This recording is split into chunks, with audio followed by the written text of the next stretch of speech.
যোৱা পৰহি মই ফেচবুক লাইভত এটা কথা উল্লেখ কৰিছিলোঁ যে অসম চৰকাৰৰ তৃতীয় আৰু চতুৰ্থ শ্ৰেণীৰ যি পৰীক্ষা হ'ব তাত আমি লোকসেৱা আয়োগৰ আৰ্হিত প্ৰিলিমছ আৰু মেইনছ আমি অনুষ্ঠিত কৰিম।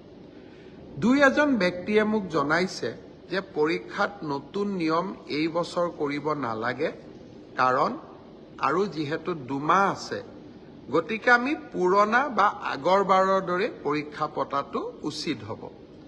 আমাৰ চৰকাৰখনে সদায় ৰাইজৰ কথা শুনিবৰ বাবে চেষ্টা কৰে, কাৰণ আমি বিশ্বাস কৰোঁ লাও যেনেকৈ পাতৰ তলত থাকে, চৰকাৰো ৰাইজৰ তলত থাকে, ৰাইজৰ ঊৰ্ধ্বত নহয়।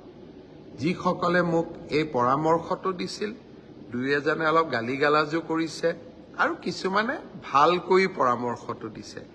গালিগালাজ কৰা সকল